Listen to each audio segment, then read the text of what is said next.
Subscribe करंतु Odia online channel को bell icon को मध्य क्लिक करंतु जहाँ फल आमर प्रत्येक वीडियो सर्वप्रथम Piper. Hariom friends, Odia online channel आपको स्वागत। शुभ सकाळ। तो आज आम आपणकर दैनिक राशिफल कहवाक जाऊँ। यही जो राशिफल आम आपको कहवाक जाऊँ यह ग्रह मानकर साधारण गणना जहाँ ज्योतिषशास्त्र में ग्रह मानकर गोचर नाम जना जाए। यह मुख्यतः चंद्रदेव गोचर उपर आधारित अटे। तो आज आम आपको मेष ठार आरंभ कर मीन राशि पर्यंत विस्तार पूर्वक आज राशिफल कहवाक जाऊँ। आज 16 जनवरी 2019 दिन बुधवार, पौष मास शुक्लपक्ष मकर 3 दिन, शांब दशमी और सूर्यदेव पूजा।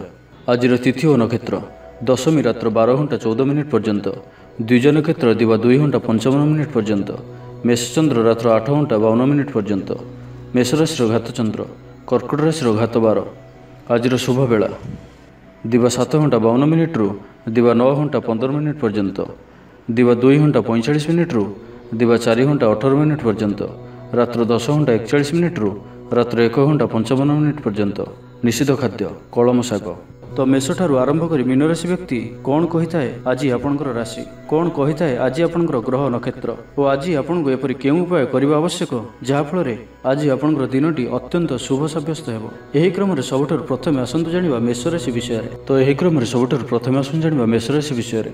शरीर सुस्थ और मन प्रसन्न रहबो, आय साधारण रहिबो, दाम्पत्य जीवन सुख शांतिपूर्ण रहिबो, व्यवसाय अनुरूप लाभ प्राप्त करेंगे, कर्मक्षेत्र में किसी अधिक दायित्व बहन करेंगे। तेबे आज मेष राशि घातचंद्र भोग थिबारु निया पानी प्रति सतर्क रुहंतु, जानवाहन चलाइबा समय सावधान रुहंतु और जेते दूर संभव दूरयात्रारू निवृत्त रुहंतु। तेबे आजर दिनटी को आपण शुभमय करने भगवान शिवंकर दर्शन करंतु, यह आपण शुभ ही रहिबो। एबे आसंतु वृष राशि विषय जानिबा। सचेतनता वृद्धि पाइबो, आय और व्यय समान रहिबो, मन में शांति और प्रसन्नता रहिबो, धार्मिक भावना वृद्धि हेबो, किछि नुआ जिनिस क्रय करि पारंती, छात्र छात्री माने पाठ पढ़ा को गुरुत्व देबे, व्यवसाय लाभप्रद रहिबो, पारिवारिक जीवन सुखमय रहिबो, कोनोसी नूतन मित्र होई पारंती, धार्मिक भावना वृद्धि पाइबो। तेबे आजर दिनटी को आपण शुभमय करबा पई दुखी और असहाय लोकन को किछि सहाय्य करंतु, यह आपणक पई शुभ ही रहिबो। एबे आसंतु मिथुन राशि विषय जानिबा। स्वास्थ्य प्रति जत्नवान हेबे, मानसिक शांति प्राप्त करेंगे, कर्मक्षेत्र सहज सरल और आनंदप्रद रहिबो, महिला माने पूजा पर्वण में मन देवे, आर्थिक स्थिति सुधार आसिबो, पड़ोशी मान संपर्क में सुधार आसिबो, व्यवसाय लाभजनक रहिबो, गृह को बंधु आगमन हो पारे, कौन दूरयात्रा करिपारंती। तेबे आजर दिनटी को आपण शुभमय करने महाप्रभु जगन्नाथ को पूजा अर्चना करंतु और तुलसी माला अर्पण करंतु, यह आपणक पई शुभ ही रहिबो। एबे आसंतु कर्कट राशि विषय जानिबा। किछि शारीरिक असुस्थता देखादेव, कर्मक्षेत्र में बाधा उपजिबो, भाई मध्य अशांति देखादेव, अଯଥା खर्च वृद्धि पाइब, व्यवसाय लाभ स्वल्प ही रहिबो, मन में विरक्ति भाव देखादेव, दाम्पत्य जीवन में बुझामणार अभाव देखादेव, पिला माने पाठ पढ़ार अधिक मन दे परिबे नाही। तो आजर दिनटी को आपण शुभमय करने भगवान शिवंकर दर्शन करंतु, यह आपणक पई शुभ ही रहिबो। एबे आसंतु सिंह राशि विषय जानिबा। आत्मसंतोष लाभ करेंगे, शरीर प्रति जत्नवान रहिबे, कौनसी सूत्रु अर्थ लाभ हो पारे, बंधु सहयोग प्राप्त करेंगे, छात्र छात्री माने किछि मनोरंजन भित्तिक कार्यक्रम में जोग दे पारंती, महिला माने धर्मकर्म में मन देवे, पड़ोशी सह संपर्क उत्तम रहिबो, कौनसी खुशीर खबर शुणिबाकु मिलिबो, व्यवसाय अधिक पुंजीनिवेश लाभदायक रहिबो। तो आजर दिनटी को आपण शुभमय करने सूर्य को अर्घ्य प्रदान करंतु, यह आपणक पई शुभ ही रहिबो। एबे आसंतु कन्या राशि विषय जानिबा। मन में साहस वृद्धि पाइब, अतिरिक्त ऊर्जार अनुभव करेंगे, उच्च विचार संपन्न हेबे, बंधु मिलन और सुस्वादु भोजन प्राप्त करेंगे, पारिवारिक जीवन हर्ष उल्लासपूर्ण रहिबो, चिंताधारा पवित्र हेबो, पिला माने आज्ञाधीन रहिबे, आर्थिक स्थिति उन्नति आसिबो, कौनसी नूतन योजना प्रस्तुत करि पारंती और यह आपणक पई लाभप्रद रहिबो। तेबे आजर दिनटी को शुभमय करने रक्तचंदन तिलक मथारे धारण करंतु, यह आपणक पई शुभ ही रहिबो। एबे आसंतु तुला राशि विषय जानिबा। कर्मचंचल रहिबे, ईश्वर प्रति आस्था बढ़िबो, दाम्पत्य जीवन सुख शांतिपूर्ण रहिबो, व्यवसाय लाभप्रद रहिबो, अचानक धन प्राप्तिर जोग मध्य बनुअछि, मन में प्रसन्नतार भाव देखादेव, महिला माने गृह निपुण रहिबे, चिंताधारा पवित्र और उच्चमान रहिबो, कर्मक्षेत्र में उच्च अधिकारी प्रशंसा प्राप्त करेंगे, समाज में मान प्रतिष्ठार वृद्धि हेबो। आजर दिनटी आपणक पई अत्यंत शुभ सब्यस्त हेबो। तेबे आजर दिनटी को आपण शुभमय करने भगवान विष्णुकर दर्शन करंतु और विष्णु सहस्र नाम पाठ करंतु, यह आपणक पई शुभ ही रहिबो।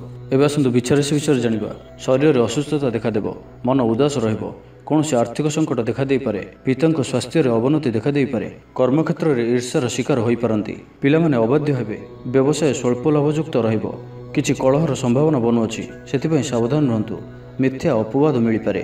तेबे आजर दिनटी को आपण शुभमय करने ଗ୍ରାମଦେବତୀଙ୍କ ଦର୍ଶନ କରନ୍ତୁ। ଏହା ଆପଣଙ୍କ ପାଇଁ ଶୁଭ ହିଁ ରହିବ।